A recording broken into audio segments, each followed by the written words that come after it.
Aujourd'hui, on fabrique un savon au curcuma en saponification à froid. Il est riche en beurre, parfumé au magnolia et tonka et coloré uniquement avec du curcuma naturel en poudre infusé dans de l'huile et un peu d'argile jaune. Bon, je te préviens de suite, tout ne s'est pas passé comme prévu. Bonjour à tous et bienvenue sur Beauty Lab DIY. Dans cette vidéo, on va faire ensemble une infusion de curcuma. On verra les propriétés de chaque ingrédient, la fabrication du savon étape par étape. Et j'allais oublier de te dire que cette recette de savon est sur gras à 7%. En saponification, une partie des beurres et des huiles reste non transformée et nourrit directement la peau. C'est le principe du surgraissage. Et on verra aussi comment le parfum peut influer sur le design final. Allez, installe-toi confortablement, on a du boulot.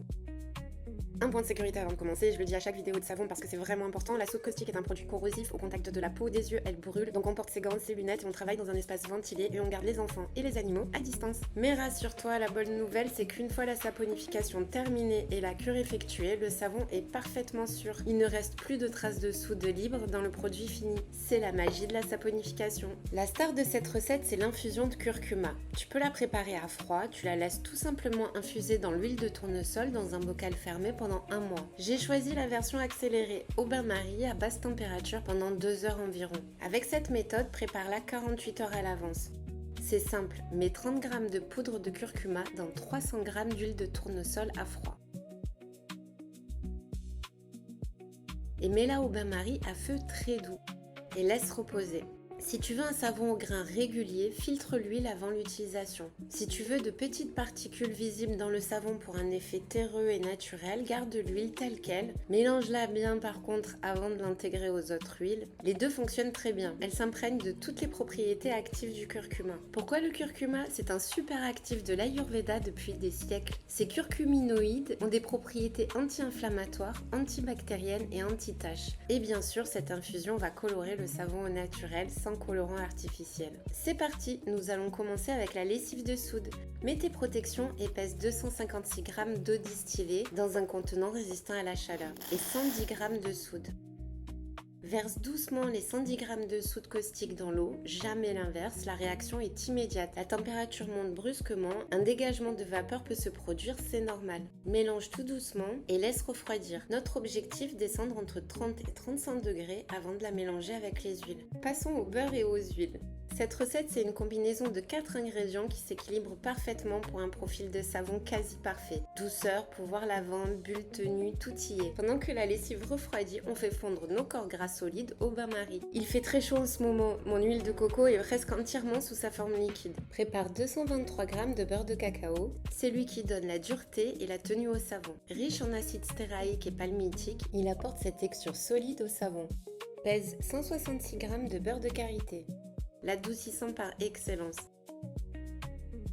Ajoute 166 g d'huile de noix de coco, celle qui donne le pouvoir lavant et les bulles abondantes grâce à sa richesse en acide laurique, et 250 g de notre huile de tournesol infusée au curcuma, l'huile la plus légère de la formule. On l'ajoutera après. Mets les beurres et huiles au bain-marie à feu doux. Pendant ce temps, prépare 24 g de parfum, feuilles de magnolia et tonka. Il commence par la bergamote, la cardamome, le poivre noir, la feuille de magnolia et la rose blanche et se termine par de la vanille, de l'ambre et des fèves tonka. L'odeur est absolument incroyable. J'ai regardé le certificat IFRA pour le dosage recommandé pour cette recette, mais je n'ai pas fait attention que ce parfum contient 2% de vanille. Pour celles et ceux qui ne savent pas, la vanille colore le savon en brun foncé. Et oui, bon, du coup, la couleur finale va être plus foncée que prévu. Et 6 g d'argile jaune. C'était pour le design, mais ça ne va pas du tout se voir sur le résultat final. Je pense très certainement à cause de la vanille. Bon, l'argile jaune apporte tout de même de la douceur au savon, aide à nettoyer la peau en douceur et contribue à une mousse plus crémeuse. Une fois nos beurres et huiles fondus, ajoute les 250 g d'huile infusée au curcuma. Mélange et on laisse refroidir à 30-35 degrés. Les deux phases sont maintenant à température. Verse la lessive de soude enfilée dans les huiles, toujours dans ce sens. Et mélange au mixeur plongeant, en impulsion courte de 5 secondes, puis mélange à la spatule. On cherche à atteindre la trace, le moment où le mélange épaissit et laisse des traces sur la surface du mixeur ou de la spatule, comme une crème anglaise. Une trace légère, c'est le bon moment pour ajouter le parfum. Verse les 24 g de parfum, feuilles de magnolia et tonka, et remélange. Je réserve un tiers de la pâte pour y verser l'argile. Et on va commencer le moulage. Je verse d'abord la pâte sans argile et je verse le reste. Il me reste un peu d'empâtage blanc de chez Aromazone. Je vais en mettre un tout petit peu dans la pâte qu'il me reste.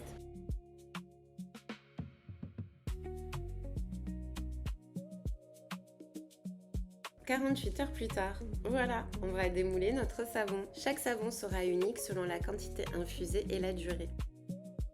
On va le découper en tranches à l'aide d'un coupe-savon.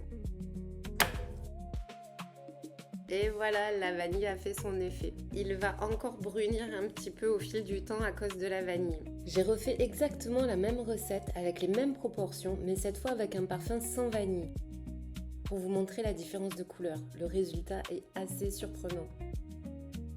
Place les savons sur une grille dans un endroit sec, ventilé, à l'abri de la lumière directe, pendant minimum 4 semaines pour que le pH descende et que le savon devienne progressivement doux et utilisable, pour que la saponification se termine. Plus le savon repose longtemps, meilleur il sera. 6 à 8 semaines, c'est l'idéal. Il sera plus dur, plus résistant et durera plus longtemps à l'utilisation. Et voilà, ton savon curcuma maison est lancé. Dans 4 à 8 semaines, tu auras un savon somptueux, riche, parfumé. Si cette vidéo t'a plu, sauvegarde là pour retrouver la recette facilement et partage-la à quelqu'un qui aime la cosmétique naturelle. Et à très bientôt pour de nouvelles expériences.